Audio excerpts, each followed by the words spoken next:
Hello everyone, welcome to our second live stream. My name is Paul Sørstad. I am the creator and the director of Testament.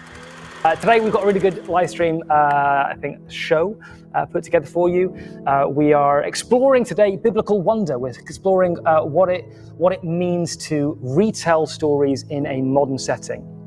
As you may or may not know, Testament is the show that is going to retell the story of the book of Acts, starting from the day of Pentecost, following the stories and characters of Stephen, Peter, Mary Magdalene, Saul, Gamaliel.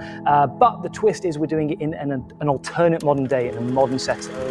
Hi, Paul. How are you? I'm well, thank you. You got the heart of what I was trying to do and what I wanted to do. So tell me about retelling these stories in a modern age. You know, the New Testament, and it is an ancient Jewish text. Let's start with the benefits. What are the benefits? Why should we retell these stories? Well, it's a communication factor, isn't it, really? It's being able to take what was there and then and put it in the here and now in a way that people can understand. There are dangers to it, but I mean, the big plus is that it catches people's attention. I think that's really exciting. If you were to give us some advice, you know, what are the cautions? What should we be aware of when retelling these stories, when modernizing these stories? You know, particularly when you're looking at the issues around the incarnation and the death and resurrection of Jesus, sometimes people can get the idea, oh, wouldn't that be nice if that happened now?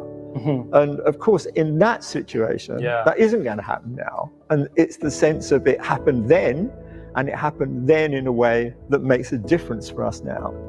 But I think when you come to the book of Acts and everything that sort of follows on from it, and one of the reasons I'm so excited about the thought of Testament being made and all of this getting out there is that I know that the church has been transformed when it's looked at the first century church. And, you know, I just opened my Bible at that verse in Acts 2, where Peter's preaching on the day of Pentecost. And when he's finished his message, he says this: "The promise is for you and your children and all who are far off, for all whom the Lord our God will call." So in other words, he's saying, look, just rerun it, guys. You know, it's not just to the people here now, but it's going to be for your children. Not that they're going to be God's grandchildren, because God doesn't do grandchildren, but it's a fresh start in every generation.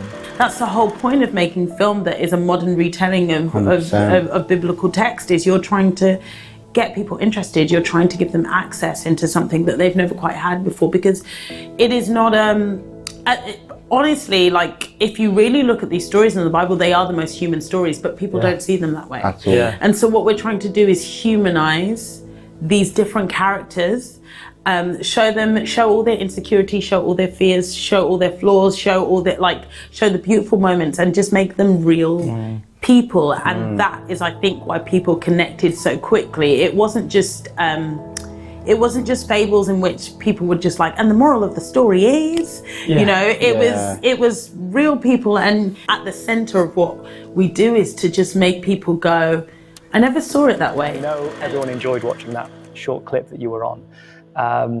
But I'd love to hear from your side.